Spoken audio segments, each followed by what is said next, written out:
अपराध की भूमिका उसी दिन बनने लगी थी जिस दिन से राकेश रुहेला ने अपनी बेटी पर लगाम कसनी शुरू कर दी थी। वह नहीं जानता था कि पत्नी और बेटी ही उसका कत्ल करा देंगी। अब वैशाली और समील की लव स्टोरी। अप्रैल के महीने में यूं तो इतनी गर्मी नहीं पड़ती, लेकिन 2018 का अप्रैल महीना इस बार शुरू से ही कुछ ज्यादा गर्माने लगा था। इसीलिए जल्दी बंद होने वाले बाजार भी देर तक खुलने लगे थे। दिल्ली से मात्र 60 किलोमीटर दूर बसे उत्तर प्रदेश के शामली जिले में एक मोहल्ला है दयानंद नगर, जो शहर के सबसे बड़े नाले के किनारे तंग गलियों वाला मोहल्ला है। इसी मोहल्ले में राकेश रुहेल अपने परिवार के साथ रहते थे। उनके परिवार में पत्नी कृष्णा के अलावा 2 बेटियां और एक बेटा था।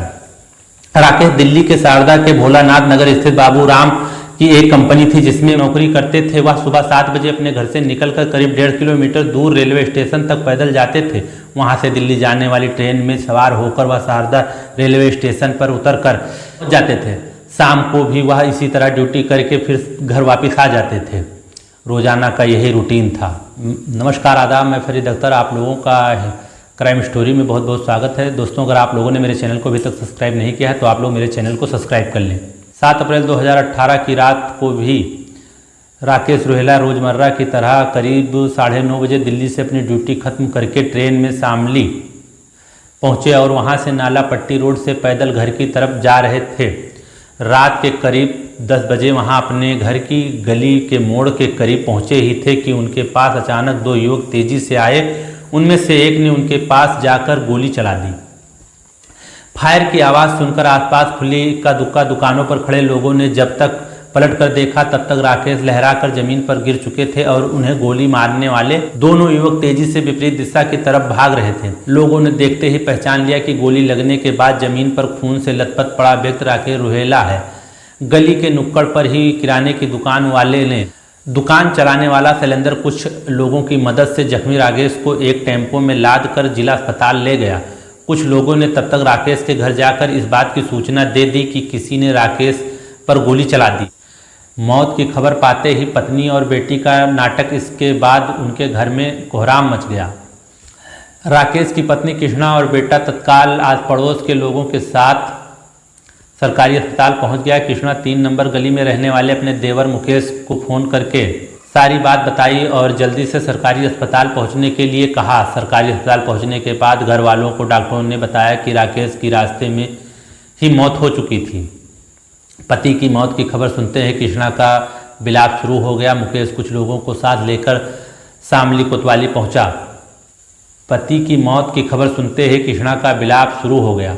मुकेश कुछ लोगों को साथ लेकर शामली कोतवाली पहुंचा। उस वक्त रात के करीब 11 बज चुके थे। थाने में मौजूद दरोगा रफ़ी परवेज को उसने भाई की हत्या की जानकारी दी। उसी वक्त थाना प्रभारी अवनीश गौतम क्षेत्र की गश्त पर निकले हुए थे। जैसे ही थाना प्रभारी को इस घटना की खबर मिली तो उन्होंने पूरी टीम के साथ सरकारी अस्पताल पहुंचे। राकेश का शव अस्पताल में ही रखा हुआ था। रफ़ी परवेज ने मुकेश से ली गई तहरीर के आधार पर हत्या का मुकदमा दर्ज कर लिया। इसके बाद वह एसआई सत्यनारायण अवनीश गौतम भी वहां पहुंच गए। घटना की सूचना उच्च अधिकारियों को भी दे दी गई। पुलिस के सभी अधिकारियों ने मृतक के परिवार वालों के अलावा राकेश को अस्पताल लाने वाले शैलेंद्र से राकेश पर हमला करने वालों और घटनाक्रम के बारे में पूछताछ की, लेकिन न तो किसी पता चला कि मृतक अपने ऑफिस के लोगों और जान पहचान वालों के साथ मिलकर कई महीने की कमेटी डालने का काम करता था। अक्सर उसके पास कमेटी की रकम होती थी। परिजनों ने आशंका जताई कि कहीं राकेश को किसी ने लूटपाट के उद्देश्य से तो गोली नहीं मार दी है, मगर घटनास्थल पर बतौर चश्मदीद शैलेंद्र व अन्य लोगों से पूछताछ की गई तो उन्होंने बताया कि गोली चलने के तुरंत बाद हमलावर तेजी से भाग गए थे। उन्होंने राकेश से किसी तरह की छीना झपटी होते नहीं देखी। पुलिस को भी चश्मदीदों की बात में सच्चाई दिखी, क्योंकि राकेश की जेब में रुपयों से पर्स, अंगुली में सोने की अंगूठी, कलाई में घड़ी और हाथ में लिया बैग एकदम सही सलामत थे। रात बहुत अधिक हो चुकी थी, इसलिए पुलिस ने शव पोस्टमार्टम के लिए भिजवा दिया। अगले पुलिस को लगा कि या तो हत्या किसी साजिश के कारण की गई है या फिर किसी ऐसे कारण से जो फिलहाल पुलिस की नज़रों से छिपा है। थाना प्रभारी एक बार फिर राकेश रुहेला के घर पहुंचे। उन्होंने राकेश की पत्नी, उनकी दोनों बेटियों और बेटे और भाई मुकेश से पूछताछ की। किसी ने भी राकेश की हत्या के लिए न तो किसी पर शक जाहिर किया और न ही किसी से रंजिश की बात किया कि अगले दिन पुलिस का सारा वक्त घर वालों और जान पहचान वालों से पूछताछ में लग गया। दोपहर बाद पुलिस ने पोस्टमार्टम के बाद राकेश का शव घर वालों को सौंप दिया। पोस्टमार्टम रिपोर्ट से पता चला कि राकेश की मौत सिर में गोली लगने से हुई थी और गोली करीब 1.5 फुट की दूरी से मारी गई थी। इसका मतलब था कि हत्यारे राकेश की हत्या करना चाहते थे। अगले दिन राकेश की हत्या की जांच का काम तेजी से शुरू हो गया। कातिल तक पहुंचने के लिए पुलिस के पास बस अब एक ही रास्ता था कि वह इलाके में लगे सीसीटीवी की फुटेज का सहारा ले कर पता लगाएं कि राकेश को गोली मारने वाले कौन लोग थे। हालांकि इस दौरान क्राइम ब्रांच के इंस्पेक्टर धर्मेंद्र पवार ने अपनी टीम के साथ इलाके के सक्रिय लूटपाट गिरोह से जुड़े कई बदमाशों को हिरासत में लेकर पूछताछ कर ली थी।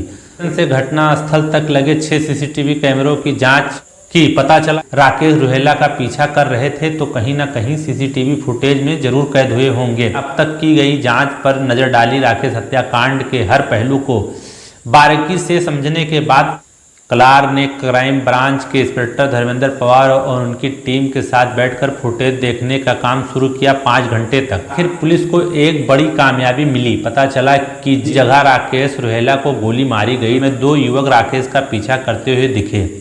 इनमें से एक के हाथ में तमंचे जैसा हथियार दिखाई दे रहा था। हालांकि उनके चेहरे पूरी तरह तो नहीं दिख रहे थे, लेकिन आकृति देखकर ऐसा कोई भी व्यक्ति जिसने उन लोगों को पहले कभी देखा हो पहचान कर बता सकता था कि वे कौन है। सब इसके बाद मुकेश को थाने बुलाकर उनसे फुटेज दिखाकर कातिल की पहचान करने को कहा। राकेश रुहेला की पत्नी कृष्णा व दोनों बेटियां तथा कृष्णा के देवर मुकेश ने सीसीटीवी में दिखे उन 2 लोगों को पहचानने से साफ इनकार कर दिया। लेकिन पुलिस को 2 ऐसे व्यक्ति मिल गए जिन्होंने जांच को एक नई दिशा दे दी। जिस किराने की दुकान के सामने राकेश को गोली मारी थी, उसी समय उस दुकान के पास शैलेंद्र सिंह और राकेश सिंह का बेटा विशाल खड़े थे। उन्होंने सीसीटीवी में दिख रहे संदिग्धों की पहचान कर ली थी। शैलेंद्र ने फुटेज में देख रहे दोनों युवकों की पहचान कर बताया कि राकेश को गोली मारकर जो युवक भागे थे उनकी आकृति बिल्कुल सीसीटीवी फुटेज में दिखाई पड़ रहे युवकों को जैसी ही थी। शैलेंद्र ने बताया कि इसमें से एक युवक को उसने कई बार उसी गली में आते जाते देखा था जहां राकेश का घर था। गली के नुक्कड़ पर खड़े रहने वाले कुछ दूसरे लोगों से कुरेद कर पूछा तो उन्होंने भी दबी जुबान से बताया कि उन्होंने उस युवक को कई बार दिन में राकेश के घर आते जाते देखा था। इसके बाद थाना प्रभारी कलरा ने मृतक के परिजनों को भी सीसीटीवी फुटेज दिखाई। परिवार के सभी सदस्य में से सिर्फ राकेश के 20 वर्षीय बेटे विशाल ने बताया कि सीसीटीवी में दिख रहे युवक का नाम समीर है, जो उसकी बहन वैष्णवी उर्फ काव्या का है और अक्सर काव्या से मिलने के लिए भी आता है। यह बात चौंकाने वाली थी क्योंकि जब सीसीटीवी में दिख रहे युवक को राकेश की पत्नी व बेटियां जानती पहचानती नहीं थी तो उन्होंने उसे पहचानने से इनकार क्यों किया। थाना प्रभारी क्लार्क को साफ लगने लगा कि दाल में कुछ काला है, क्योंकि जब जब उन्होंने कृष्णा और उसकी दोनों बेटियों से पूछताछ की तब रोने बिखलाने के साथ पूछताछ के मकसद को भटका देती थी। कालरा ने मृतक की पत्नी कृष्णा और उसके बच्चों के मोबाइल नंबरों की कॉल डेटेड निकलवाई तो पता चला कि कृष्णा की छोटी बेटी काव्या और समीर के बीच घटना के 2 दिन पहले से दिन और रात में कई बार बातचीत हुई थी। इतना ही नहीं, जिस वक्त वारदात को अंजाम दिया गया उसके कुछ देर बाद भी 3 से 4 बार दोनों के बीच लंबी बातचीत हुई थी। समीर के मोबाइल नंबर की लोकेशन की घटनास्थल के पास की मिली। अब पूरी तरह साफ हो चुका था कि राकेश रुहेला की हत्या में कहीं ना कहीं समीर शामिल है। पुलिस को यह भी पता चल गया कि समीर मोहल्ला हाजीपुरा नाला पटरी में रहने वाले डॉक्टर जैर का बेटा है। समीर आया पुलिस की पकड़ में। थाना प्रभारी क्लार्क के पास अब समीर को पूछताछ के लिए हिरासत में लेने के लिए थे। उन्होंने टीम के सदस्यों को उसका सुराग लगाने को कहा। आखिर एक कांस्टेबल की सूचना पर उन्होंने 17 अप्रैल को नाला पटरी के पास खड़ी गाड़ी से उसे हिरासत में ले लिया। उस समय उसके साथ मृतक राकेश की बेटी काव्या के अलावा समीर का चचेरा भाई सादाब भी था। थाना प्रभारी ने समीर को थाने ले जाकर जब पूछताछ की तो उसे टूटने में ज़्यादा वक्त नहीं लगा। समीर ने कबूल कर लिया कि हत्या उसने ही अपने चचेरे भाई सादाब के साथ मिलकर की थी और हत्या करने के लिए काव्या ने ही उसे मजबूर किया था। समीर से पूछताछ के बाद हत्या की जो हैरत अंगेज कहानी सामने आई वह चौंकाने वाली थी। काव्या की समीर के साथ पिछले 3 सालों से दोस्ती थी। वे दोनों हाई स्कूल में साथ पढ़ते थे। इंटरमीडिएट तक पढ़ाई के बाद काव्या कैराना स्थित एक कॉलेज में बीएससी करने लगी, जबकि समीर को उसके घर वालों ने एमबीबीएस की कोचिंग करने के लिए राजस्थान के कोटा में अपने एक रिश्तेदार के पास भेज दिया। दरअसल समीर के पिता जरीफ एमबीबीएस डॉक्टर थे। काव्या से शुरू हुई समीर की दोस्ती गुजरते वक्त के साथ प्यार में बदल गई थी। काव्या के प्रति समीर की चाहत का अंदाजा इस बात से लगाया जा सकता था कि एक दिन इंटरमीडिएट के बाद दोनों चोरी छिपके पढ़ाई के बहाने कभी घर में तो कभी घर के बाहर मिलते जुलते थे। धीरे धीरे यह बात राकेश के कानों तक पहुंची। राकेश की पत्नी कृष्णा के संबंध भी अपने पति से ठीक नहीं थे। दरअसल तेज तर्रार और चंचल स्वभाव वाली कृष्णा के चरित्र पर राकेश को पहले से ही शक था। राकेश को भनक थी कि कृष्णा उसके ड्यूटी जाने के बाद घर से बाहर अपने चाहने वालों से मिलती रहती है। राकेश को पता चला कि काव्या का चक्कर समीर नाम के एक मुस्लिम युवक से चल रहा है तो उनका गुस्सा और बढ़ गया। उसने पत्नी के साथ अब दोनों बेटियों पर भी लगाम कसनी शुरू कर दी। हालांकि समीर एमबीबीएस की तैयारी करने के लिए कोटा जरूर चला गया था, लेकिन वह हर हफ्ते चोरी छिपके अपने परिवार को बताए बिना शामली आता और काव्या से मिलकर चला जाता था। इसकी जानकारी राकेश को जब मोहल्ले के कुछ लोगों से मिली तो उसने काव्या के साथ सख्ती से पेश आना शुरू कर दिया। राकेश ड्यूटी से लौट रहा था। मोहल्ले के ही एक व्यक्ति ने उसे रोककर कहा, राकेश भाई, आंखों पर ऐसी कौन सी पट्टी बांध रखी है? आपने जो दूसरे मजहब का एक लड़का सरेआम आपकी बेटी को लेकर घूमता है, घर आता जाता है, लेकिन न तो आप उसे रोक रहे हैं और न ही आपकी धर्म पत्नी। अरे भाई, अगर कोई डर है या कोई दूसरी वजह है तो बताओ, हम रोक देंगे उस लड़के को। उस दिन कॉलोनी के व्यक्ति का ताना सुनकर राकेश के तन बदन में आग लग गई। ऐसे पहली बार नहीं हुआ था। इससे पहले भी अलग अलग लोगों ने दबी जुबान में इस बात की शिकायत की थी, लेकिन अब काव्या की शिकायतें खुलकर होने लगी। खुद राकेश ने भी एक दो बार समीर को अपने घर आते देखा था। राकेश ने पहले समझाकर कह दिया कि वह उसके घर ना आया करे, क्योंकि काव्या से उसका मिलना जुलना उन्हें पसंद नहीं है। बाद में जब समझाने पर भी समीर नहीं माना तो उसने समीर को एक बार 2 से 3 थप्पड़ भी जड़ दिए।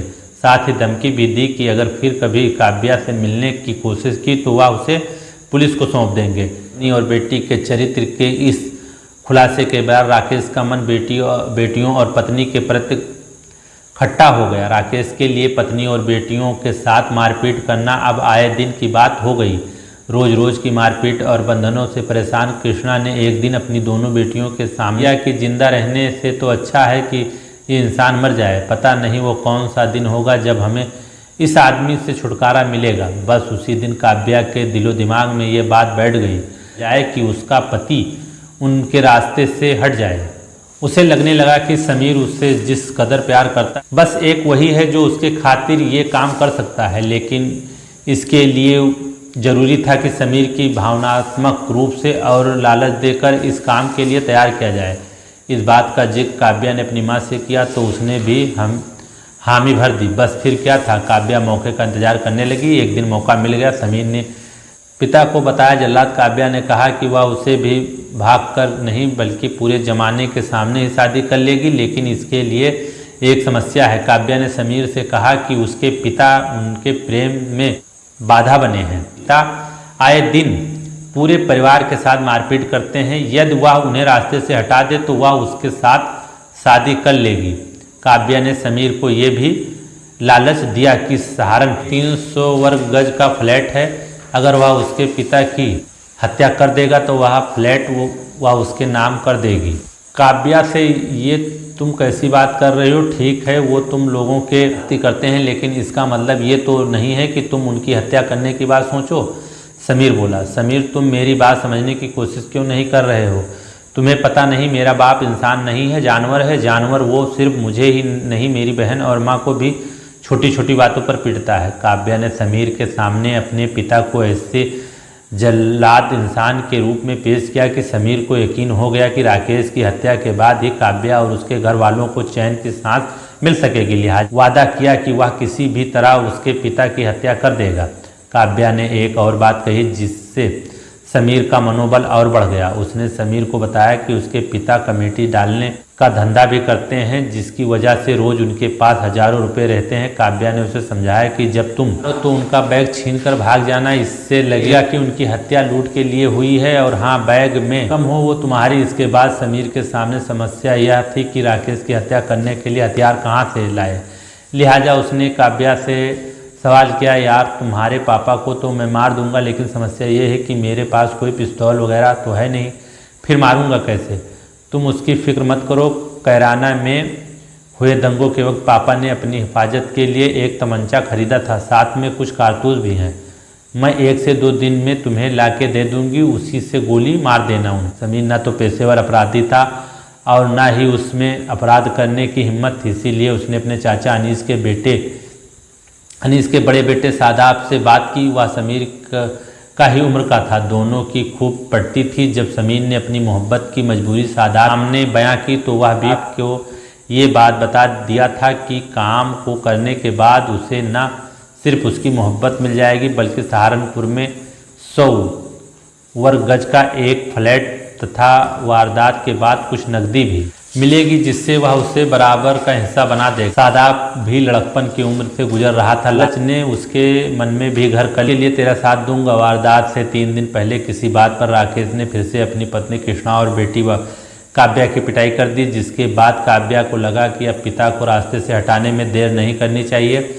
उसने अगली सुबह ही समीर को फ़ोन कर उसे एक जगह मिलने को बुलाया और वहां से घर में रखा पिता का तमंचा और 2 कारतूस ले जाकर सौंप दिए। खेला मौत का खेल। उसी दिन उसने अपने पिता की हत्या के लिए 7 अप्रैल की तारीख भी मुकर्रम कर दी थी।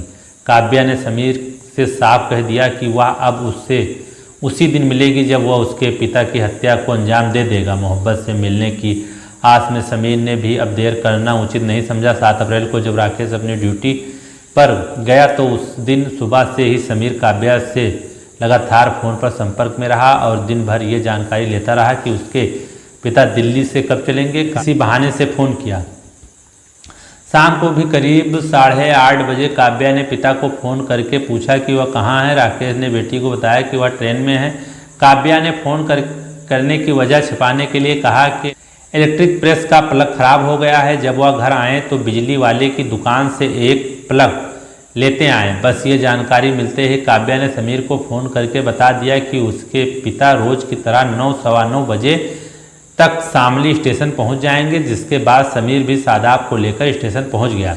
रात को करीब 9:30 बजे राकेश जब स्टेशन से बाहर आया तो समीर व सादाब उसका पीछा करने लगे। रास्ते में कई जगह ऐसा मौका आया कि एकांत पाकर राकेश पर गोली चलाने ही वाले थे कि अचानक किसी गाड़ी या राहगीर के आने पर वे राकेश को गोली न मार सके।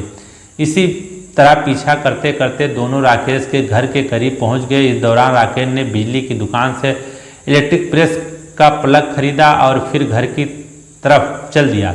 समीर को लगा कि अगर वह अब भी राकेश का काम तमाम नहीं कर सका तो मौका हाथ से निकल जाए। सादाब के हाथ में थमा कर बोला, ले भाई मार दे इसे गोली। सब कुछ बहुत ही ढंग से हुआ। सादाब ने तपंचा हाथ में लिया और भागते हुए बराबर में पहुंचकर राकेश पर गोली चला दी। गोली मारने के बाद समीर और सादाब ने पलटकर ये भी नहीं देखा कि गोली राकेश को कहाँ लगी और वो जिंदा है या मर गया। बस उन्हें डर था कि वह कहीं पकड़े न जाए, इसीलिए वे तुरंत घटनास्थल से भाग गए। समीर ने सुरक्षित स्थान पर पहुंचते ही काव्या को फ़ोन करके सूचना दे दी कि उसने उसके पिता को गोली मार दी है। इसके बाद रात भर में काव्या और समीर के बीच कई बार बातचीत हुई। समीर को ये जानकर सुकून मिला कि गोली सही निशाने पर लगी और उसने राकेश का काम तमाम कर दिया है। समीर ने तमंचा और बचा हुआ एक कारतूस उसी रात घर के पास नाले के किनारे एक झाड़ी में छिपा कर रख दिया था, जिसे पुलिस ने गिरफ्तारी के बाद उसकी निशानदेही पर बरामद कर लिया। पुलिस ने इस मामले में हत्या के अभियोगों के अलावा समीर और सादाब के खिलाफ एक गोली ने खत्म की लव स्टोरी। विस्तृत पूछताछ के बाद थाना प्रभारी जितेंद्र सिंह कलार ने समीर और सादाब के साथ काव्या को भी हत्या के आरोप में गिरफ्तार कर न्यायालय में पेश किया, जहां से तीनों को जेल भेज दिया गया। लिहाजा 3 दिन तक जांच और कुछ अन्य सच जुटाने के बाद थाना प्रभारी कलार ने निर्देश पर पुलिस टीम के कृष्णा और वैशाली को भी गिरफ्तार कर लिया। दोनों ने पुलिस मुद्दान में राकेश की हत्या की साजिश में शामिल होने का अपराध कबूल कर लिया। पुलिस ने 17 अप्रैल को दोनों को जेल भेज दिया। अनैतिक रिश्तों का विरोध करने वाले पति और पिता की हत्या की सुपारी देने वाली मां और बेटियां तो जेल में अपने किए की सजा भुगत ही रही हैं, लेकिन समीर ने प्रेम में अंधे होकर अपने डॉक्टर बनने के सपने को खुद ही तोड़ दिया। दोस्तों, आप लोगों को ये कहानी कैसी लगी कमेंट बॉक्स में हमें ज़रूर बताएं और तब तक के हमारे चैनल पर बने रहिए।